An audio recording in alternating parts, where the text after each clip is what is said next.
program yang langsung ke rakyat, kita bisa jalankan pemerintahan dan stabilitas sekaligus. Tapi kalau pertumbuhannya terganggu, nggak stabil juga seperti kemarin.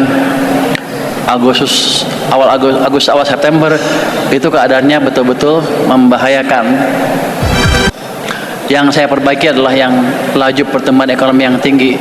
Itu akan kita dorong terus ke depan supaya ekonominya semakin bagus, dan Anda bisa berusaha lebih baik lagi ke depan. Mungkin itu pengantar dari saya. Terima kasih. Wassalamualaikum warahmatullahi wabarakatuh.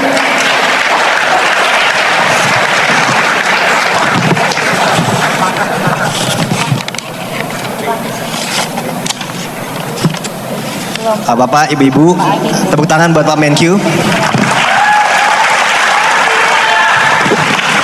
Beliau berkenan untuk beberapa pertanyaan supaya lebih seru. Dan mungkin tadi yang kita apresiasi, satu, beliau mengatakan bahwa sektor swasta sebagai mesin utama. Tepuk tangan dong, ini penting buat kita. Dan bukan saja bicara, tapi juga membuat satgas deregulasi di sisi supply dan juga memberikan insentif di sisi demand. Jadi harusnya Menkyu kali ini sangat pro business, pro growth, dan pro job. Ya.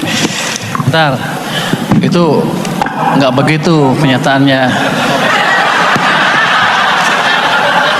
Harusnya semua Menkyu pandangannya seperti itu.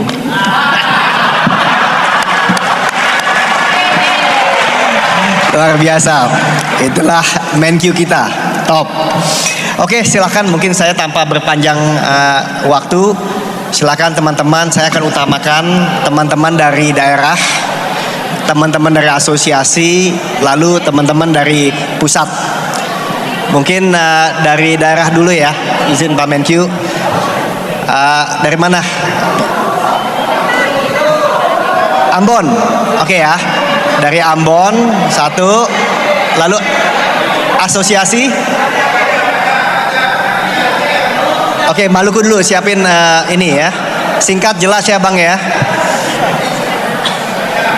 Bisa tolongin saya nggak di ini, dipilihin deh asosiasi pakai kasih note ya. Silakan. Bismillah, assalamualaikum warahmatullahi wabarakatuh. Tes ya. Bangga itu makasih Pak Menteri Keuangan, fans kita bersama, terima kasih. Bapak yang lagi viral saat ini.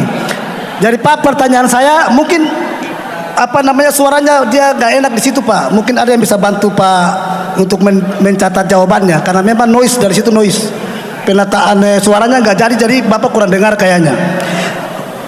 Jadi Pak, tadi saya tanya Pak Tito tentang Maluku Pak. Pak Tito lagi jawab saya, Bapak masuk. Hancur Pak, Bapak sudah selebritis ini sekarang. Bapak masuk kayak artis top, Celine Dion atau siapa dari sana, orang pada ketemu Bapak. Pak Tito nggak jawab saya Pak. Memang Bapak hebat, terima kasih karena demi merah putih Bapak hebat.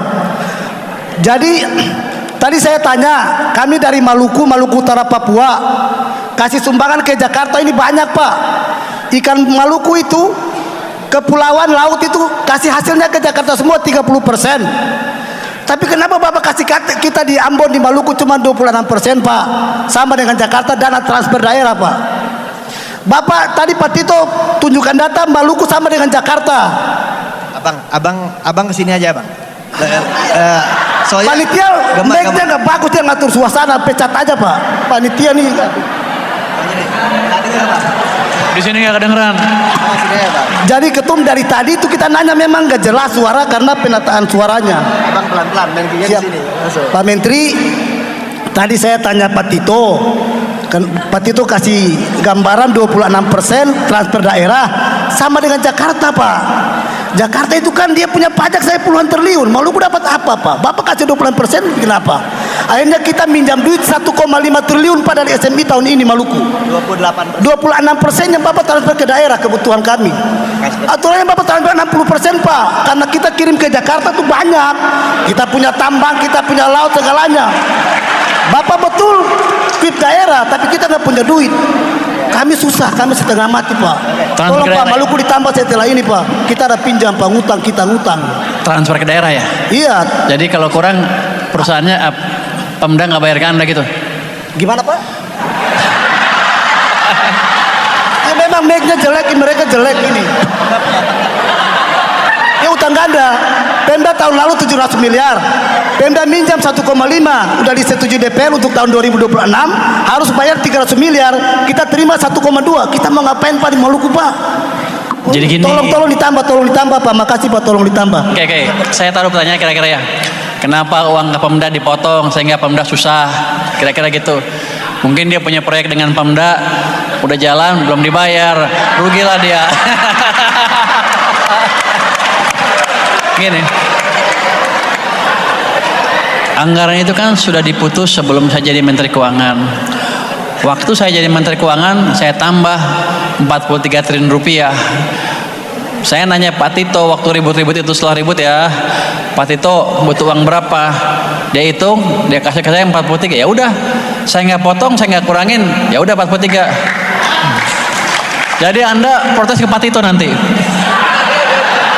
Jadi begini, itu kelihatannya ada alasan kenapa uang Pemda TKD ya, transfer ke daerah dipotong dengan signifikan. Ada yang 50%, ada yang 70% katanya. Saya juga bingung apa bisa bertahan daerah. Jadi gini, rupanya di pimpinan kita ada semacam bukan kekhawatiran, sebel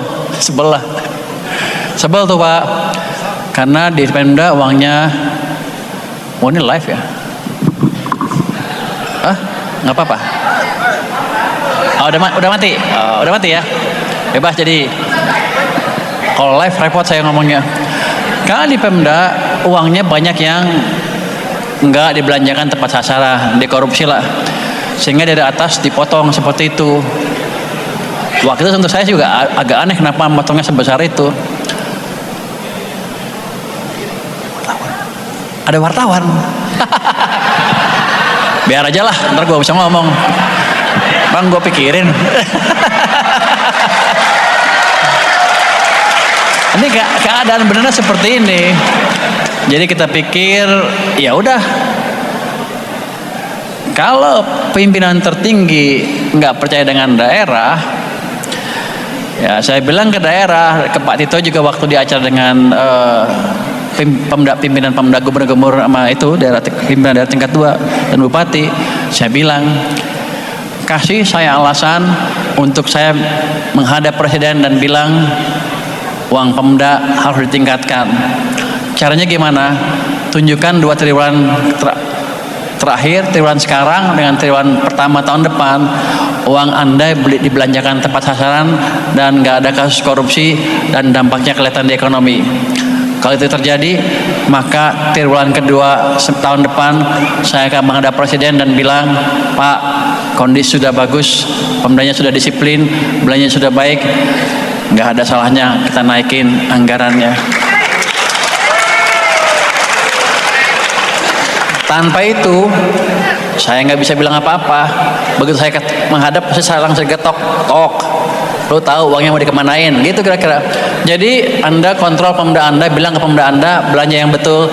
Nanti akhir triwulan pertama tahun depan saya akan evaluasi seperti apa penyerapan anggaran dan bagus apa enggak. Jadi bilang ke Pemda Anda, kasih alasan ke saya untuk menghadap presiden dan bilang Pemda layak dapat lebih. Itu mungkin. Oke, tepuk tangan. Sekarang dari asosiasi, coba tolong ini ada apa teman-teman, satu deh ke depan deh. Baja, ya udah. Baja. Sabar ya. Mike.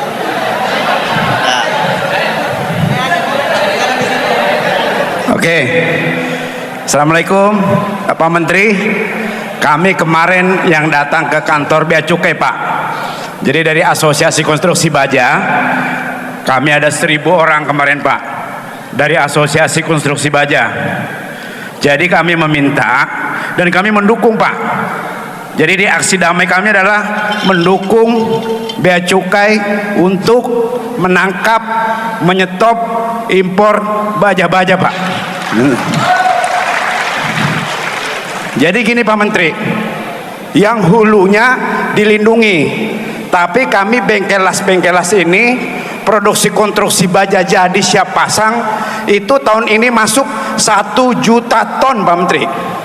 Sedangkan perusahaan saya hanya butuh 20.000 untuk menghidupi 1.000 karyawan saya Pak. Sekarang kami tinggal 70 orang dari 1.000 tukang las kami kerjakan gara-gara maraknya import konstruksi baja. Saya bilang Pak Menteri ya, konstruksi baja bukan bahan bakunya, tapi konstruksi baja siap pasang. Sekarang banyak gudang-gudang, pabrik-pabrik, mal-mal yang dibangun menggunakan produk impor, konstruksi banyak impor. Padahal dulunya adalah